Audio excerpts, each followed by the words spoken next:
Hello friends, आपकी surgery हो गई है। आज आपका हेयर ट्रांसप्लांट हुआ है। आपको क्या क्या करना है, बहुत से कन्फ्यूज़न है। तो मैं चाहूँगा कि आज इस बारे में मैं बताऊँ और क्या क्या चीज़ें हमें करनी चाहिए, ये सब डिटेल में मैं बताऊँ।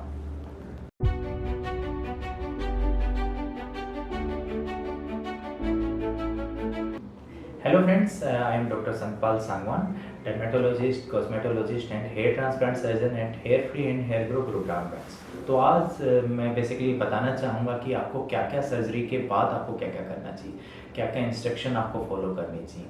तो इसको मैं एक ईजी वे में बताना चाहूँगा कि सबसे पहले क्या क्या मेडिकेशन आपको लेनी चाहिए, डोनर एरिया की केयर कैसे करनी चाहिए, इम्प्लांट एरिया की केयर कैसे करनी चाहिए, कोई थोड़ी बहुत जो कॉमन कॉम्प्लिकेशन इसके बाद होती है उनकी केयर कैसे करनी चाहिए, और फिर जो जो क्वेश्चन आंसर जो पेशेंट के ज़्यादातर रहते हैं फिर उनके बारे में हम डिस्कस करेंगे।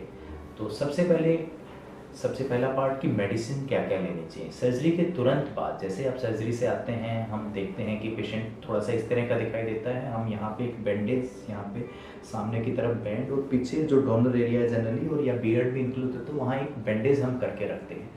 और इमीडिएट सर्जरी के बाद इस तरह से ग्राफ्ट आपके कुछ दिखाई देते हैं। तो सर्जरी के इमीडिएटली बाद हम एक एंटीबायोटिक मेडिसिन में सबसे पहले एंटीबायोटिक देते हैं, जो जनरली दिन में 2 या 3 बार आपको लेनी चाहिए एज़ पर डॉक्टर इंस्ट्रक्शन। और किसी पेशेंट को डायबिटीज़ या कुछ और प्रायर इन्फेक्शन है तो हम कई बार वो 10 डेज तक भी देते हैं। बेसिकली 5 दिन की होती है। दूसरा पार्ट पेन किलर। हर पेशेंट को दिन में 2 बार ये पेन किलर हम देते हैं, और किसी को ज़्यादा हो तो 3 बार भी ले सकते हैं, किसी को ज़्यादा जरूरत हो तो एक ही बार एक साथ 2 पेन किलर एक साथ भी ले सकते हैं, ज़्यादा पेन होता है तो। ये सब इंस्ट्रक्शन भी हमें पता होना चाहिए। फिर इसके अलावा हम देते हैं एक पेंटोप्रेजोल या एसिडिटी के लिए एक मेडिकेशन देते हैं, क्योंकि आप एकदम सर्जरी के बाद हैं, काफ़ी लेटे भी रहना होता है, तो वो आपको एम्प्टी स्टमक लेनी होती है। पेन किलर और एंटीबायोटिक आपको सुबह शाम लेनी होती है। फिर हम एक एंटी एलर्जिक मेडिकेशन मॉर्निंग में और इवनिंग में भी देते हैं। ये 5 मेडिकेशन ही हैं जो बेसिकली हम देते हैं। फिर बहुत से लोगों को ये कन्फ्यूज़न होता है कि पेन किलर, मेरे को पेन ज़्यादा नहीं हुआ तो मेरे को लेनी चाहिए कि नहीं लेनी चाहिए। बिल्कुल लेनी चाहिए, क्योंकि ये सिर्फ पेन किलर ही नहीं है, स्वेलिंग या आपकी रेडनेस वगैरह जो रहती है उसको कम करने में भी हेल्प करती है। मेडिसिन के बाद अब हमारा आता है डोनर एरिया की केयर कैसे करनी। डोनर एरिया पे हम बैंडेज लगा के रखते हैं। तो बहुत बार आप या तो सेकेंड डे आप हमारे क्लिनिक में आप आ सकते हैं, हम बैंडेज हटा सकते हैं, पर ज़्यादातर ये आसान होता है तो हम खुद भी इसे हटा के क्लीन कर सकते हैं। तो इसके लिए आपको क्या करना है कि बैंडेज को ईजिली थोड़ा सा धीरे धीरे उसे हटाना है। हटाने के बाद ये बीटाडीन हम जनरली देते हैं, इसका एक सॉल्यूशन आपको प्रिपेयर करना है। ये आपको स्टेराइल रोज पीस जनरली लेना होता है, अपने हैंड वगैरह इन सबसे पहले क्लीन करने हैं।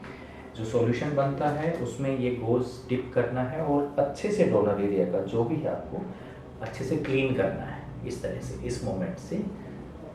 तो क्लीन करने के बाद उसको थोड़ी देर सूखने देना है। फिर हम ये क्रीमें ऐड करते हैं। सबसे पहले 3 दिनों के लिए उसको क्लीन करने के बाद एक एंटीबायोटिक ऑइंटमेंट आपको लगानी है, जो जनरली फ्यूजिडिन या म्यूपिरेसिन होती है। फिर उसके बाद अगले 3 दिन तक एक फ्यूजिडिन म्यूपिरेसिन का फ्लूटिकासोन के साथ हम कॉम्बिनेशन में जो क्रीम देते हैं वो अगले 3 दिन आपको यूज़ करनी है। और एक बार आपका हेड वॉश 6 डे आपका हो जाता है तो हमें कुछ और क्रीमें वगैरह इतनी यूज़ नहीं करनी है, जो क्रीमें बस यही लगानी होती है। तो कल या सर्जरी के अगले दिन आपको एक ही दिन, आप दिन में या शाम को जब भी पट्टी खोलेंगे तो आपको क्लीन करना है। और जिन लोगों को ट्रेवल करना, ज़्यादा दूर जाना, वो सेकंड डे भी ऐसा कर सकते हैं अपनी बैंडेज हटाएं। उसके बाद ये सुबह शाम क्लीन करने के बाद ये क्रीमें आपको लगानी होती है। तो अब हो गया डोनर एरिया का। अब हम आएंगे इम्प्लांट एरिया। सबसे ज़रूरी है इसकी केयर करना। तो अभी हम आपको जब भी देखेंगे तो हमने जनरली पेशेंट्स को दे रखा होता है, तो ये नॉर्मल सलाइन होता है, ये इस बोतल में डाल के हर 2-2 या 3-3 घंटे बाद आपको जब भी आप जागते हैं स्प्रे करना होता है।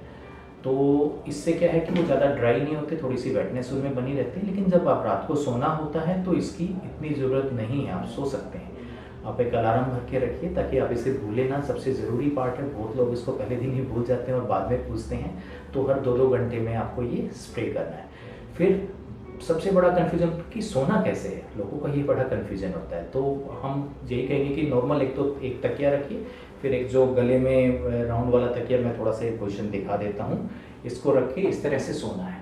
देखो, और दूसरा साइड में भी आप तकिया रखिए ताकि आपको एक तरफ को आपकी मूवमेंट ना हो, आपको सीधा ही सोना है।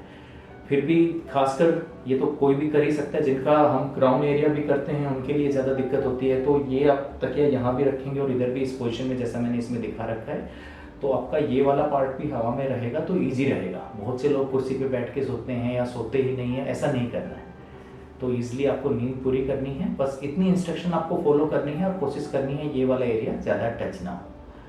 तो ये सब चीज़ें हमने अब अच्छे से डिटेल में तीनों मेडिसिन क्या क्या लेनी है, डोनर एरिया की केयर, इम्प्लांट एरिया की केयर मैं बता चुका हूँ। अब हमारा अगला पार्ट है कि बहुत लोगों को कन्फ्यूज़न होता है कि सर मैं कार ड्राइव करके ले जा सकता हूँ। नहीं, आपको ड्राइव करके नहीं ले जाना, और पब्लिक जो चीज़ें हैं वो भी ज़्यादा भीड़ वाली यूज़ नहीं करनी है। या तो आपकी ट्रेन में बुकिंग, आपको दूर जाना है या फ्लाइट में है, तो कोशिश करो भीड़ से बचने की।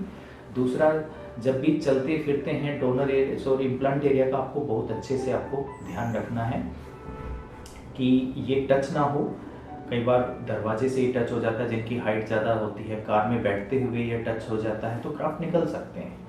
तो इसका थोड़ा सा ध्यान रखें। सोते हुए भी ध्यान रखें, चादर वगैरह सिर के ऊपर से नहीं ओढ़नी है, आपको गर्दन से नीचे ही नहाना है इनिशियल 5 से 6 दिन, और धीरे धीरे क्लोथ्स में कन्वर्ट हो जाएंगे तो फिर ईजी रहेगा। और ये स्प्रे करना सबसे ज़रूरी पार्ट है।